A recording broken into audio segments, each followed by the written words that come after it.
교과서 65쪽에 개념 넓히기가 하나 있습니다. 내용은 자동차의 제동거리와 관련되는 내용입니다.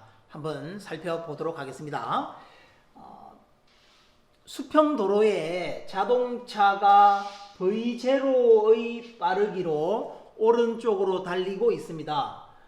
이 자동차에 브레이크를 밟아서 자동차가 D만큼 미끄러져서 D만큼 이동한 후에 정지했습니다. 정지했으니까 V가 0이에요. 그죠? 이때 에너지에 대해서 한번 살펴보겠습니다. 자동차가 처음에 V0로 달리고 있을 때는 운동 에너지를 가지고 있겠죠. 운동 에너지 어떻게 계산하나요? 2분의 1 m V0의 제곱 하면 되죠. 2분의 1 곱하기 자동차의 질량을 m이라고 하면 m V제곱, V0의 제곱. 이게 운동 에너지겠죠. 여기에다가 일을 해줘요. 브레이크를 밟으면 일을 합니다. 누가? 마찰력이 일을 하죠. 요 바퀴와 지면 사이에 자동차가 가지 못하도록 마찰력이 작용을 합니다. 그 마찰력이 한 일을 더하면 나중에 어떻게 되나요? 정지했잖아요. 정지하면 운동 에너지가 얼마예요? 2분의 1 mv 제곱하면 에너지가 0 돼야 되겠죠. 0. 다시 살펴보면 운동 에너지를 가지고 있던 자동차가 마찰력 때문에 일을 받아서 마찰력이 일을 자동차에 해주면 에너지가 0 되는 거예요.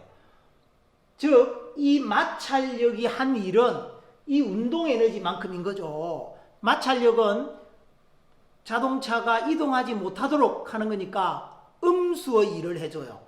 음수의 일을 해준다는 얘기는 그 물체의 에너지를 빼앗아 오는 거라고 그랬습니다. 한번 살펴보면 이거 마찰력이 한 일이에요. 이 일은 마찰력이 한 일입니다. 마찰력이 한 일 어떻게 구하면 되나요? 마찰력 곱하기 이동거리 곱하기 코사인 세타 하면 되죠. 마찰력은 F, 이동거리는 D라 그랬고요. 곱하기 코사인 세타, 코사인 이동은 오른쪽으로 했는데 마찰력은 왼쪽으로 주어지잖아요. 그러면 코사인 180도죠. 코사인 180도. 코사인 180도 하면 값이 얼마인가요, 이거? 이게 마이너스 1이죠.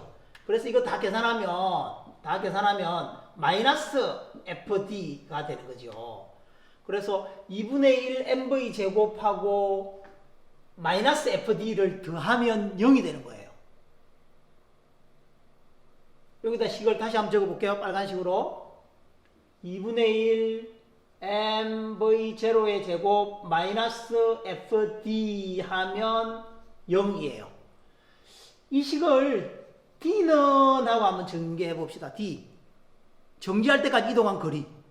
D는 하고 전개하면 이건 어떻게 되나요? F분의 그죠? 2 MV0 제곱 맞나요?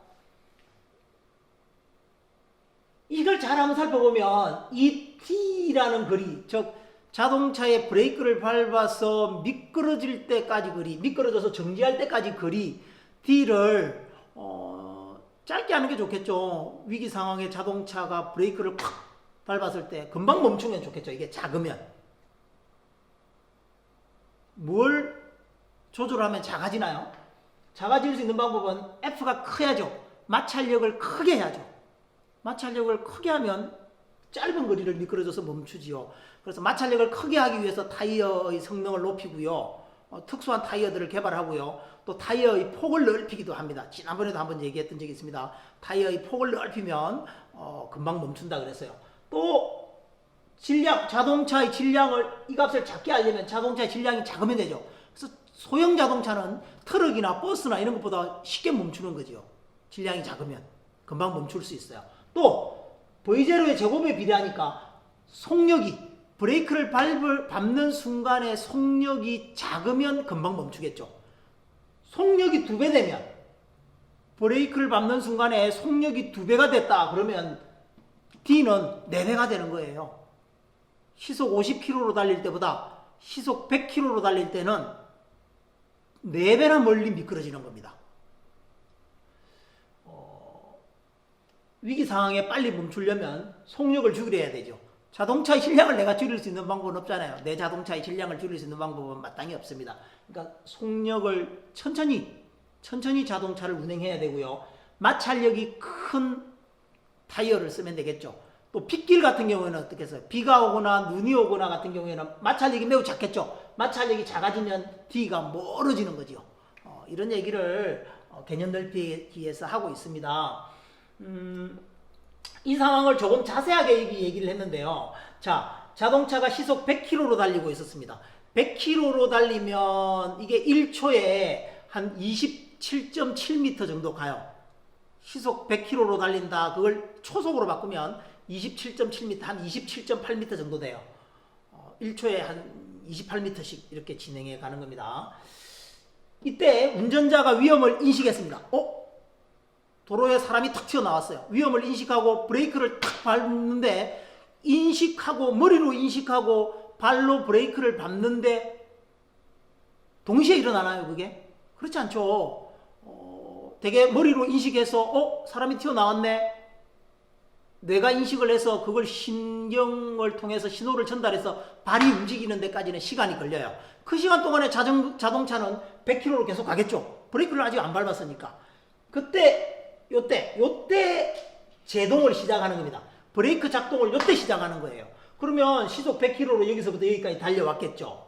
그 거리를 공주거리라고 합니다. 공주거리. 다시 얘기하면 공주거리는 위험을 인식하고 뇌가 명령을 내려서 발이 브레이크를 밟을 때까지 시간이 걸리겠죠. 그 시간 동안에 자동차가 이동한 거리를 공주거리, 인식해서 브레이크에 발을 갖다 대는 그 시간까지 자동차가 이동한 거리를 이야기하는 겁니다.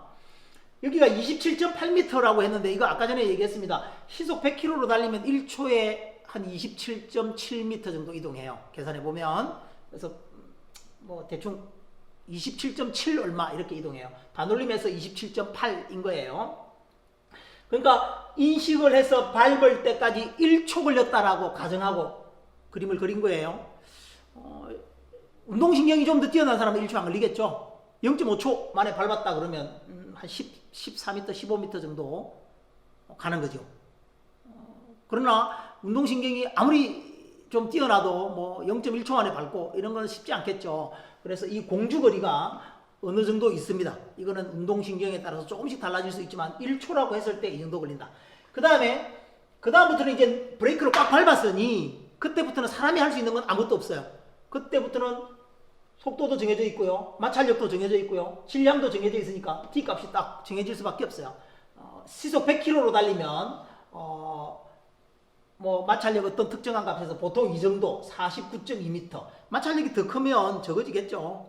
그죠? 마찰력은 도로와 타이어 사이의 마찰력이에요.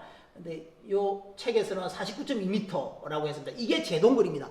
브레이크를 밟고 자동차가 멈출 때까지 미끄러져 가는 거리. 바퀴와 지면 사이의 마찰력에 의해서 미끄러져 가는 거리를 제동거리라고 얘기를 합니다. 이 공주거리와 제동거리를, 이 합한 거리를 뭐라 그러냐면 정지거리라고 얘기를 합니다. 우리 책에도 있습니다. 이 말이. 정지거리라는 것은 공주거리와 제동거리를 합한 것을 공주거리라고 얘기를 합니다. 우리 책에 보면 표 형태로 주어져 있어요. 요 두 개를 합한 값이 표 형태로 이렇게 정지거리인 걸로 이렇게 되어 있는데, 정지거리가 짧아져야 위험에 대처할 수 있겠죠. 그죠? 그래서 운동신경도 빨라야 되고요. 또 자동차 타이어와 지면 사이의 마찰력도 커져서 혹은 속력이 느려서 D값이 작아져야 빨리 정지할 수 있겠죠. 그래야 안전하겠죠. 고속도로에서 예를 들면 144km/h로 달린다 라고 했을 때 선생님 왜 144냐? 우리나라는 이렇게 달릴 수 있는 도로가 없어요. 그냥 편리상 144예요. 144km/h 정도 되면 프로야구 투수들이 보통 던지는 공이 이 정도 됩니다. 우리나라 선수들. 그죠? 유현진도 뭐 요 정도에서 왔다 갔다 하죠. 좀 컨디션 좋으면 140대 후반까지 이렇게 갑니다. 이게 초속으로 따지면 이게 얼마냐면 이게 40m/s예요. 1초에 40m 가는 빠르기예요. 정말 똑딱 하는 사이에 40m를 가면 엄청 멀리 가는 거죠. 고속도로에서 1초 동안 졸음운전을 했다. 그러면 40m를 보지 않고 간 거예요. 근데 커브길이었다. 그러면 40m를 커브길 40m를 그냥 가면 도로 밖에 가 있는 거죠. 그래서 졸음운전이나 이런 것들은 아주 위험합니다. 그래서 안전을 위해서는 D값이 작아야 되겠죠. D값을 작게 할 수 있는 방법은 V0를 작게 하는 방법이에요. 천천히 운전하는 게 제일 안전한 운전법입니다.